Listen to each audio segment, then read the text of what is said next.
Welcome to the Lovecars On the Grid podcast, your global motorsport roundup with me, Tiff, Needell and Paul Woodman.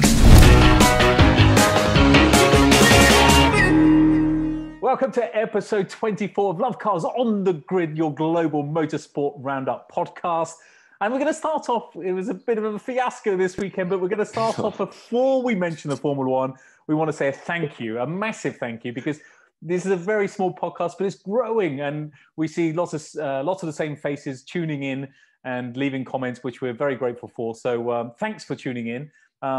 We're incredibly grateful of that. We want it to keep growing and growing and growing, and always we want to get your comments and feedback. So keep them coming. But we are going to start with the fiasco of Spa, the Formula One that started so well. I mean, the weather in Belgium at Spa, but what happened? I mean, let's talk about qualifying first from the beginning.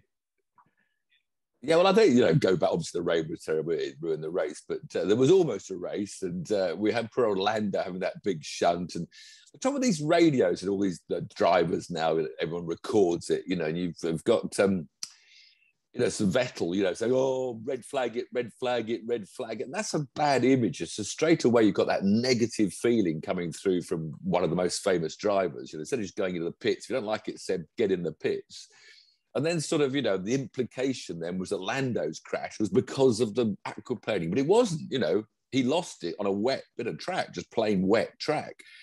And I think sometimes with F1 as well, I think nobody's mentioning the way these cars, it was a tiny slide Lando had, but this opposite reaction that happens in modern Formula One cars. So as soon as he's just got this small correction, it overcorrects and spat him into the wall. And we seem to get a lot of these. You see so many spins in Formula One, the cars are spinning the wrong way. They catch the slide and it bites and goes the other way. And I'd rather see an inquiry, not so much into puddles, but into what is the element of aero, Ross Brawn or scientists that has made these Formula One cars have this, that you can't catch a slide without this terrible overreaction. So, but anyway, so then it rained more and rained more and rained more. And Lando was at the back, and of course, George. Well, let's just keep focusing on qualifying and that Lando crash, because there's been so many questions asked about should Eau Rouge be changed in terms of the corner, the setup, and they're saying that the problem is not necessarily the corner. The corner is fantastic, one of the most famous, iconic corners in motor racing, if not the most. But there's lots of people saying that the wall's too close and it spits people back out into the racing line. That's the dangerous thing. Should something be done there? Well, fun enough, because I said the exact thought I had. And do you remember when we talked about the GT crash in the 24 hours at Spa? Yep. I said to you that they've got to take the barrier back at the top of the hill on the left. But I then said, but then you've got to really strictly enforce track limits. You've got to make it safer. You've got to make sure the drivers don't then take the piss. And funnily enough, out of the blue after that Lando crash, there's all of a sudden this huge plan for the future that apparently is for Spa already planned for next year, when that wall is going back. There's a huge grandstand going to be built. So instead of it coming in at the top of the hill, it will go straight on. So that looks like they've actually already had in mind to do. It's not, I'm not saying I suggested it. It looks like they're already doing what I thought was the only way out. So they're going to call it the Tiff. They're going to call it the Tiff Needell grandstand just because you thought about it. Brilliant. No, I think the plan was, it's quite a lot of planning by the looks of all the pictures that they come up with. So hopefully that will get rid of this bounce back that's caused a lot of bad crashes. Then, as I said, we've got to get heavy on track limits. And interesting enough, in the Formula 3 race, which we'll talk about a bit later, there was a classic case. So these kids, they've got no fear. Yeah. And so the two ahead was a bunch of five, and two went side by side through Eau Rouge. So the guy at the back thought, I've got you all now, boys. So he straight lined the bit on the left, completely off track. So he was faster than speed. He went across the back of three cars onto the runoff on the right in the car park. And he just squeezed back. As the barrier came back in at the beginning of the straight, he sort of almost hit the bit of dirt and gained 3 places in one move, And luckily, my heart was in my mouth watching it. It was pouring with rain, no control on the grass. Unbelievable how he pulled that off. But kids, like you said, he cut the corner. Yeah. But the sport is so safe, but it's got the problem that drivers are now just think they can do anything, get away with it. Sterling Moss always said put a spike on the steering wheel. That'll slow you down when you think about it. But he only got a 5-second penalty. I'd have banned him for a race. I mean, that sort of thing. You've got to stop people using this runoff area to gain places, and we move these barriers back for you boys, but you're going to have to play the game, and we're going to have to be, whether you like it on telly, whether the fans don't like it, we're going to have to be very strict on track limits. Okay, so Formula 3 we're going to come on to a bit more, but I agree about the track limits and the whole thing about, do we have gravel, because gravel can spin you over? Do we? So it's the whole thing there. But let's focus on some real positives. George flipping Russell.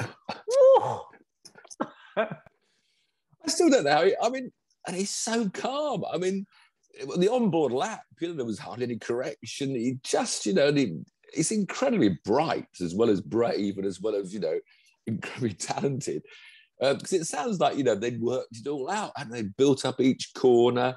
They'd saved the energy, power you can release after 2 laps. And he only went for the 1 lap. I think others were all going for 2 laps. And it was just stunning. I mean, when he went to pole, then flipping Verstappen ruined our day. But even, I mean, I just don't know how good he is. And going back to this, who's going to be in the Mercedes, and a lot of people are tweeting it's Lewis holding him back, and that's rubbish, that's conspiracy, that's so stupid. And others saying it's Mercedes can't have 2 English drivers, and other people are saying, because of the new cars, he must keep Bottas. I honestly think that maybe the Lewis element is in there. Ayrton Senna famously blocked Derek Warwick from joining him at Lotus because he saw Derek Warwick as too strong a teammate. And, I don't know, I'm not sure there's a bit of Lewis in there. Otherwise, if you're a Mercedes, why not? I mean, if you want the best 2 drivers, it's obvious that George is the man for the job. It must be Lewis. I'm a massive Lewis fan, as you well know. But I would think, as soon as George Russell comes in, Lewis is going to be up against every single race. Whereas Bottas he just knows his place. But you said about 2 English drivers with Mercedes, but Bottas is finished, so it shouldn't. Unless they're going to get someone, I don't know, Mick Schumacher, somebody. I can't believe Finland is that big a market for Mercedes. I mean, they sell well out there, but Britain must be one of their second biggest countries, I would have thought. But anyway, conspiracy. Who knows what Toto's doing? Another story, they're waiting till they got Valtteri settled in another place. But obviously, how many places can Valtteri go? Surely the only one is to Williams. Yeah. So that's quite a simple. Where else is Valtteri going to go? They talk about Alfa Romeo. That's not a Mercedes engine. So, I mean, I don't know. So all a bit of a mystery. Valtteri. Poor old Valtteri. I love George. George leapt on the podium as if the race had been run. And I was just brilliant. I mean, obviously, Alfa upset with the points and the manufacturers. Let's move on to the race. And the outlap wasn't one that Sergio Perez will probably want to remember. For those of you who haven't seen it, poor old Sergio, who's already struggling, who's already in Max's shadow significantly, bins it on the outlap, which I mean, no, again, that was an overcorrection again. That went the wrong way. These cars are weird. But then on to the race. Can we even call this a race? Because it was probably the most farcical thing I've ever seen. I mean, this is the I seem to remember in all my racing career, there was always a lot of, you had to get to 50% before it counted as a race. I was amazed. I haven't read the rule book for too long, obviously, that it was only 3 laps needed to make it a race. I'm sure that there's so many other categories. That's the you same had to run 50% before you got half points. Yeah, it's the same in catering racing as 3 laps minimum. But what they're saying is, because it's under red flag, lots of conspiracy theories. Of course, the main one which I buy into is they only ran the race because they didn't want to give refunds on their money, which is awful.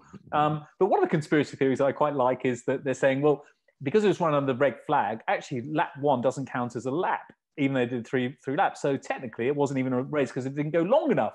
So there's lots of these conspiracy theories we've got quite good. Lots of advice from the keyboard warriors. Chris Harris was getting all out of shape on Twitter. And got a bit of stick, so he deleted his tweet. But people have got opinions, and I like the opinions. But let me throw a couple of opinions at you about the conditions and the race and what could be done instead of. I like quite a sense one from Vicky Piria. So Vicky Piria will come on to W Series shortly. she said that she has spent 2 hours behind a safety car before. Why not just keep running the safety car until it's deemed to be? Well, yeah. So that maybe that's one idea. Quite a few people have said put mud flaps on the cars or fenders, as they say in America, which I don't think is a very good idea. I really like this one from Kalowski on Twitter. He suggested that detune it a little bit, have like a monsoon detune down to about 500 horsepower, and stick, you know, those space saver wheels that you get when you have a flat tire in the old days. You used to put a space saver on. Stick them on the car and get them driving around on there.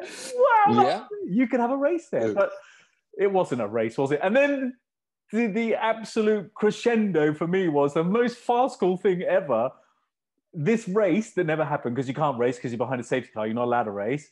They award the fastest lap to, of all people, Mazepan. who couldn't earn the point because he didn't finish in the top 10. Exactly. So, Couldn't even earn half a point there. But it wasn't a race, was it? No, with too many rules and too much money. It's money, you know, as you said, I think the refund's a big thing, you know, and they can't come back. You know, it's just another FIA. Too many rules, too many regulations. That's the problem with the sport at the moment. I think there's too many. So what would the Tiff Needell solution be? So we've already got Tiff Needell grandstand going up on Eau Rouge because of your first idea. What would the solution be for you before we move on to something that was actually, there's some more racing? It's got to be postponed. It's got to be postponed. I mean, it's going to happen so rarely. But I know you've got flights and, you know, hotels, and it's a massive problem. But I think you have to run it on the Monday. And I mean, that's every other sport seems to postpone. Well, let me stop you there. That's the only way to do it. Because the Twitter army are saying it can't be postponed because these marshals are volunteers and they've got to go to work on Monday. So there's always an argument. But I think it should have been postponed. I think they either should have done a Vicky Piria and tried to get a bit of a dry line because it actually got heavier as the day went on. Yeah, you know, these things happen. Horrendous. Or postpone it like they do with, you know, we're both football fans and that happens occasionally, very, very occasionally. But let's get on to some... At least when they take the mickey out of NASCAR that doesn't race in the rain, I can bring this one up in the conversation.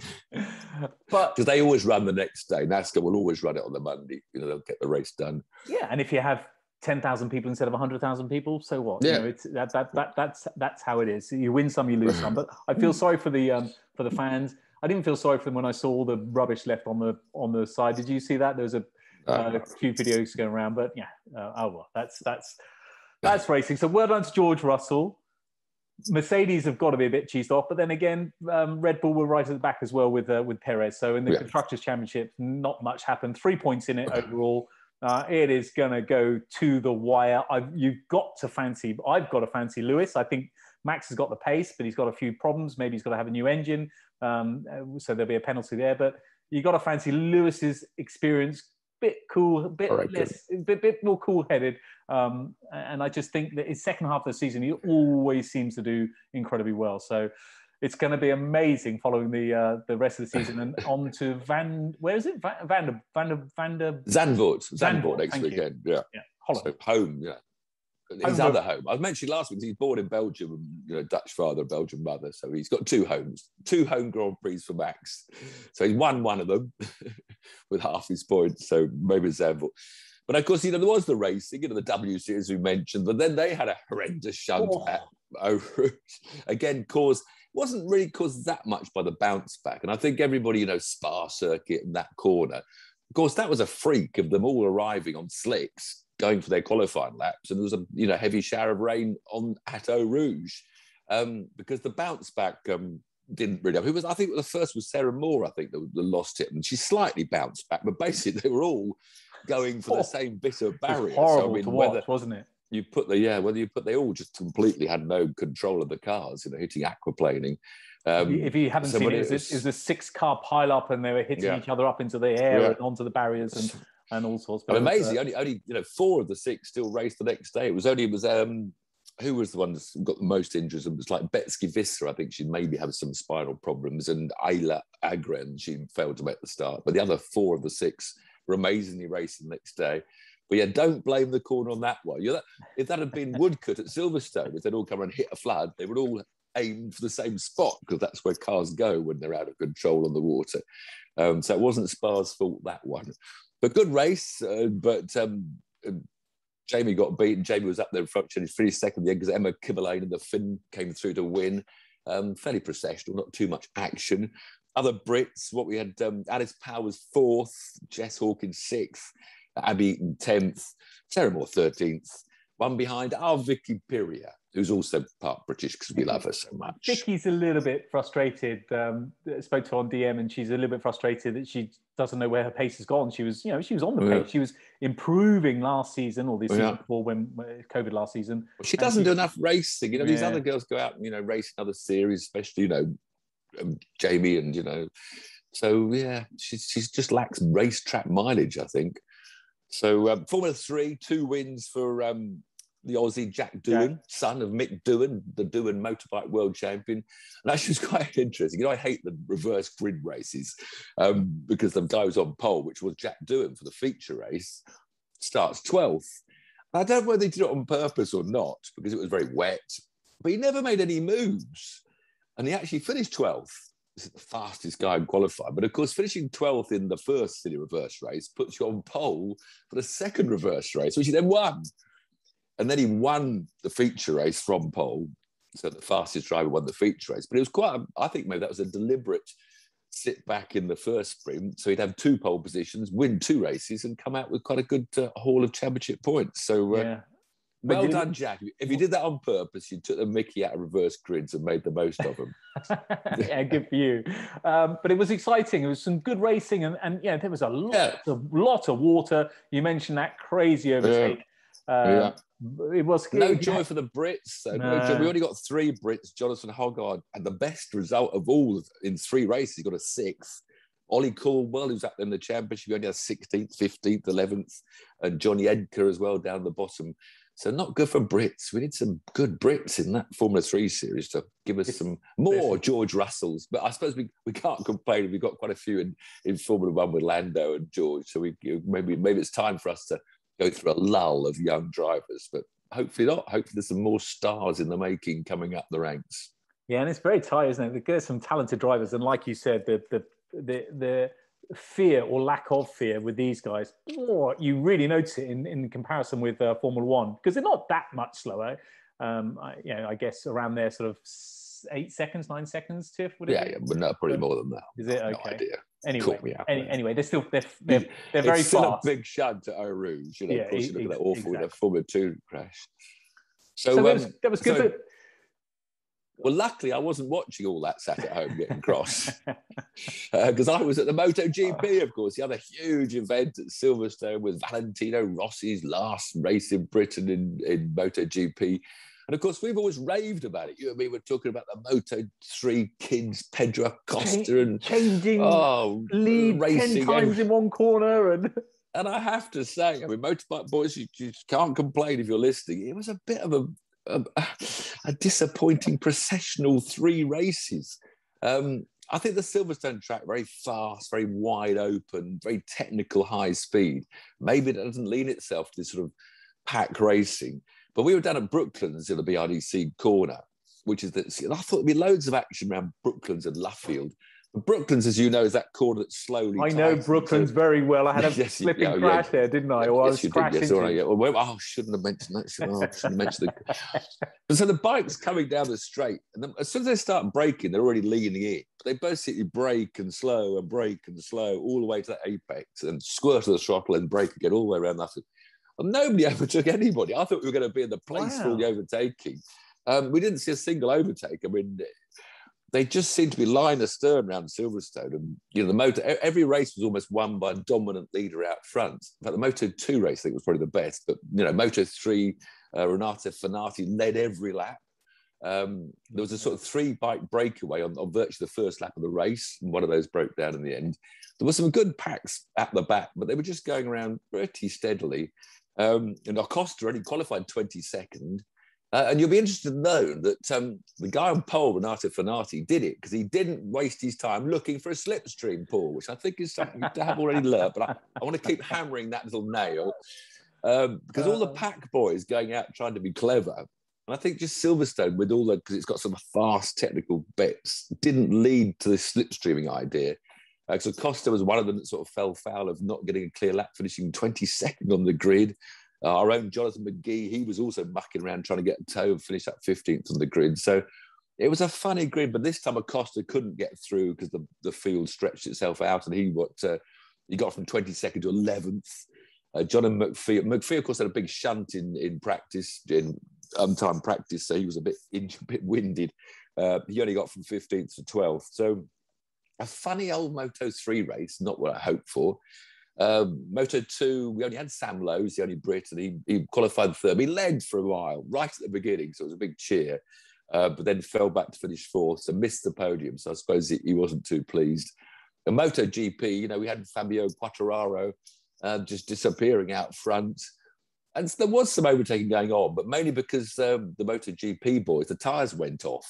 There was more people dropping back than actually sort of people coming forwards. It's funny on a bike. I thought that there'll be so many, literally every corner, I thought they'd be jumping down the inside. It was literally. No, it wasn't. It was good around the stop chicane before the wing, before the last corner on the Grand Prix track. They actually started on the national circuit and they didn't go down to the wing. So the very tight stopper, there was overtaking going on. And I think bikes need those much tighter corners to do those overtakes that we're so used to. Yep. But Valentino, of course, he qualified 8th. So we were all quite excited that he's had his best qualified this year, I think. But he must have got into awful tyre problems and dropped to 18th. So that was a bit sad to see. And there are a few others that just dropped back. Bagnaia on the Ducati. Once those tyres go off, they're just driving around on chewing gum, backwards they go.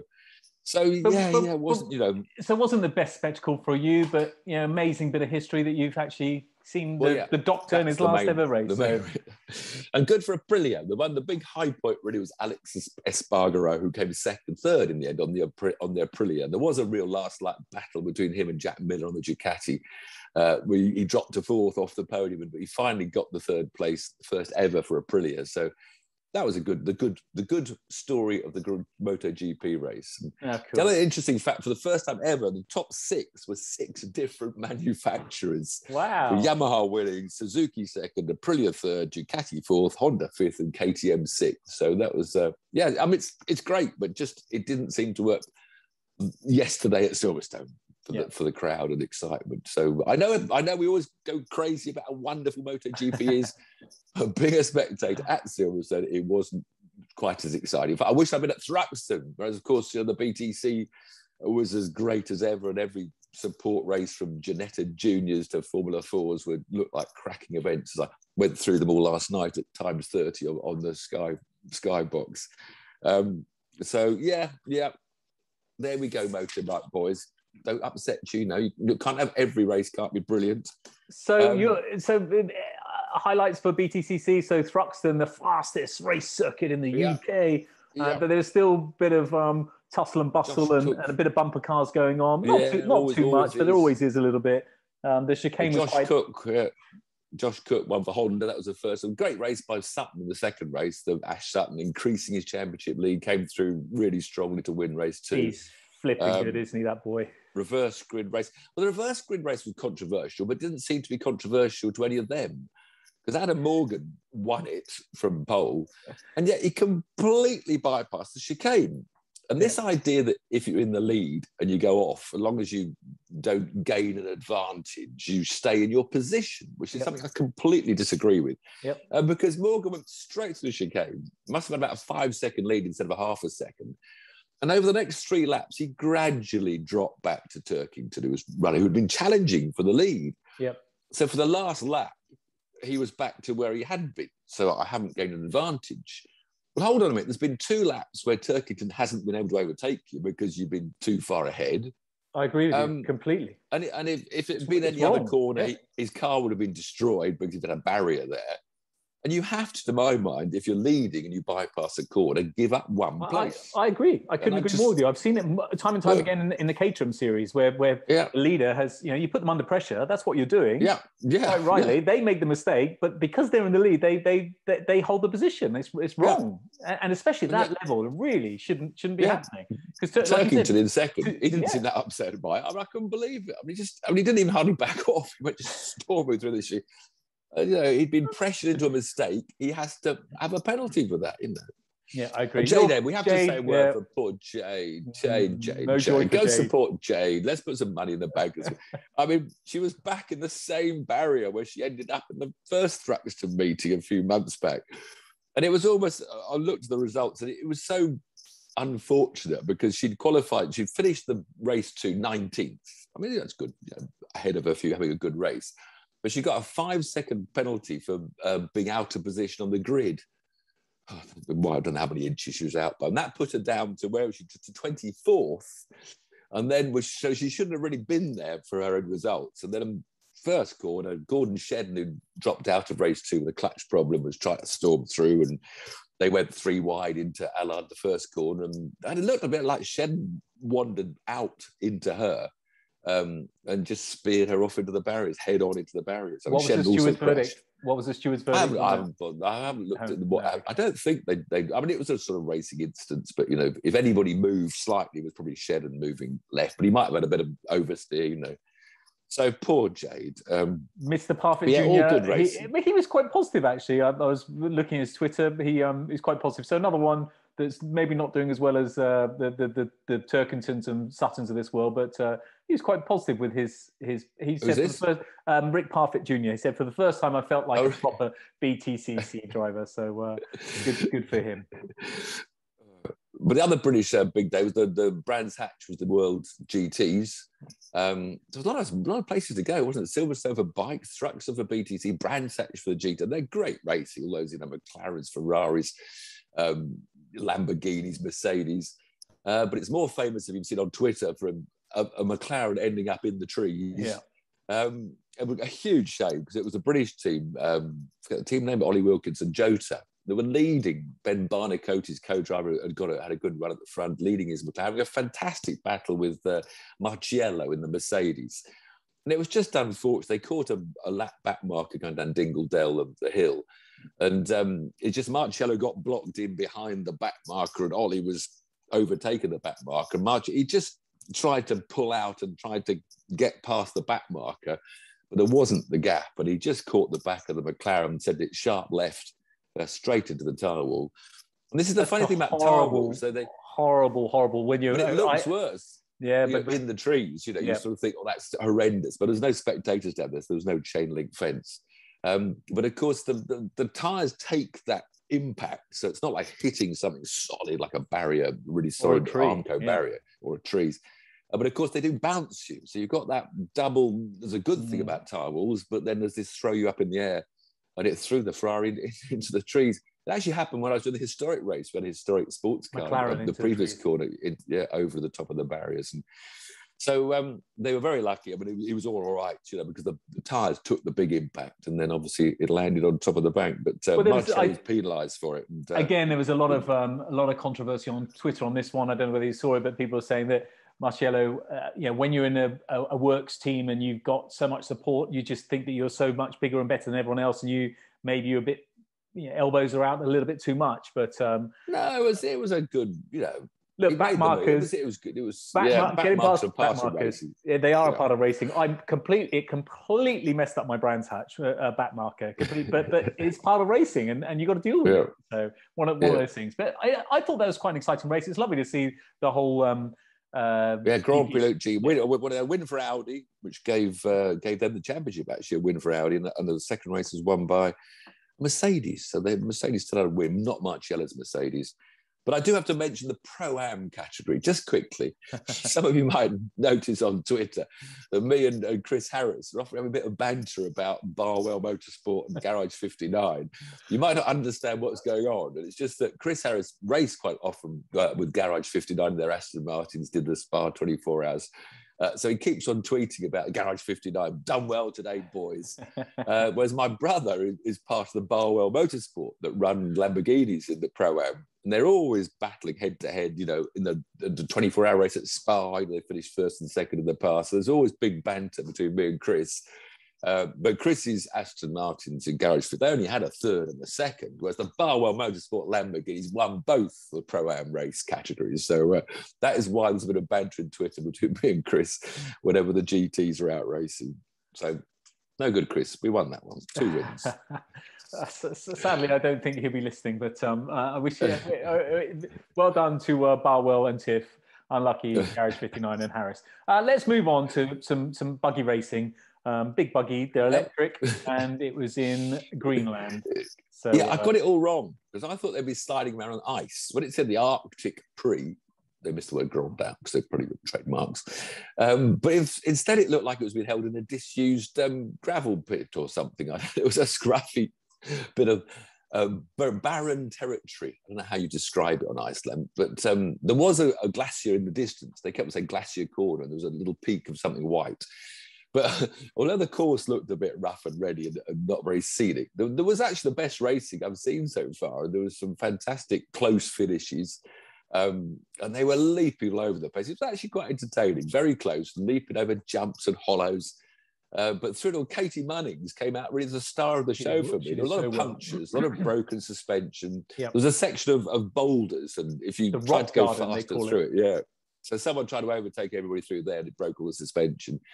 But Katie was definitely the feistiest of the girls, or women, because you have to have a woman or a girl in each car, so it's female and male equal. But she came through with her co-driver Timmy Hansen to win outright, and she was really giving it some credit when you see how much the cars are leaping and bucking it. So that was a good race. There you are, Extreme E. I enjoyed the race. Isn't it funny? I'm glad you did. But there was so many breakdowns and problems with the cars that the final races were very good. So well done. And punctures or great big trolley jacks out in the sand and work. But the only thing is, I don't think anybody from Extreme E, but if anybody here has any, can you tell those two commentators? I mean, I've virtually had to turn the commentary off. They just slam you. It goes from the female to the male, female. I don't know your names. I do know you, but I probably haven't put it on my notes. It's just wall of commentary, and it just doesn't need it. It distracts from the racing, just banging on about using hyperdrive and overdrive and humpy drive. And, please. I tell you, commentators. So commentators, in terms of that, I thought Crofty and Martin Brundle did a super job on the Formula One. They had about 4 hours of filling to do, so they did incredibly well. Actually, I tweeted my compliments to Jack and Jolyon Palmer on Radio 5 Live. So I spent an hour and a half driving home from Silverstone, and they were really entertaining. They were chatting away all sorts of things. Brilliant. Jolyon Palmer was a chess champion when he was 11, and they were joking about that. They were talking about cheeses and food, and they were really funny. So, when commentators have to be good is when you have those delays. I think they really come to the fore, good commentary teams, when they have delays like that. So we're complimenting Sky and Radio 5 Live here. Yeah, and I love the proper antidotes. Been there, done it. Brundle's been there, done it, and Crofty's been there for many years, and now his son's racing, so he could comment on that and what it's like. So, whereas lots of the modern day whose son's racing? Whose son? Martin's son. Yeah, Alex. Yeah. Alex. Anyway, so Extreme E, I'm glad you enjoyed that. I thought it was okay as well. NASCAR, complete and utter mayhem in Daytona. Talk us through it, Tiff Needell. Well, we all know Daytona, the restrictor plate racing, as they call it, where the engine power is reduced, so they go around in this mad pack. And normally it's sort of quite strung out for half the race in a single file, but from the word go, they were 3 wide, 4 wide. And because it was the last of the championship rounds before we go to the top 16, the knockout phase. And there are about 5 drivers that could automatically get into the top 16 playoffs. If they won, nothing else would do. They just had to win. So after they'd already had a couple of huge shunts, and coming towards the end, there was 5 in the top 10 that if they won, they'd get through to the playoffs. So there was some desperate driving, lane swapping, pushing. And again, in the last couple of laps, there was another huge shunt. They had the green-white checker. Because that's why they'll always finish a race in NASCAR, because they go on and on and on until they do 2 laps without a crash. Or it's 1.5, because once they got through 1, they'll run it to the end. But I mean, they were just wiping out in massive style. But in fact, although there were 2 of the possible get-throughs didn't make it, it was actually won by, I've forgotten who won that. It's also exciting. Ryan Blaney won it. But, there were only 14 cars out of the 40 running at the end. And there was a lot of damage. So anyway, it's all over now. And to have that race as the last qualifying race does seem, I suppose they probably do it on purpose, don't they? Because it's one of those ones where, any driver with a bit of luck around a super speedway can win. You often get some very strange winners of super speedway races. But it all starts now. We're down to the last 16, starting at Darlington this weekend. 3 races that'll cut it down to 12, 3 races cut it down to 8, and 3 more races that'll cut it down to the 4 that go into the final race, and only one of those 4 can to be the champion. Although number 5, I forget his name now. Oh, it's Kyle Larson, who was wiped out in the last of the huge crashes. He's the points champion. There's this point system as well as the knockout phase. So Kyle is now the points champion for 2021, and hopefully he'll go on to be the champion after the knockout phase. Very good. So yeah. So that's a bit of an interesting weekend, one of the most unusual weekends in terms of racing. Next week we got, of course, Zandvoort, Formula One, Max's home circuit. So expect good things from him. What else is going on? I don't think it's going to be overtaken. I'm worried about Zandvoort being a bad race procession. Qualifying will be very important. They've got this bank corner, looks spectacular, but I don't think it's going to give a long enough straight to get much overtaking. Good for watching GT cars and stuff. It'll be interesting with the Formula One cars. Caterham Racing. Too much of a go-kart track. Caterham Formula 3 and W Series are there as well, just to mention. Thank you. Caterham goes to Croft. Now, I may not be able to go. I know. I may not be able to go. It's my daughter's birthday, so just trying to wangle things at the moment. So what about our podium? I'm waiting for our podium. I know. There's only one race left after Croft, which will be Snetterton in October. So it's not double header. So boys, what? World Superbikes Magny-Cours in France, British Superbikes Snetterton. So a couple of Superbike races, 1 Grand Prix, Formula 3 and W Series, and Caterham. A quiet weekend, really, isn't it? Lots of Caterhams. Last week, yesterday was so much going on around the world yesterday. It's exhausting to catch up. Right, we're going. You want to say goodbye? Oliver doesn't want to say goodbye. He's been creeping in and out the screen. He's too much for Diva. For those of you that are listening, my son is creeping around wanting to go paddleboarding. So that's us for the week. Thanks for tuning in, and see you next week. Cheers. Cheers. Now you.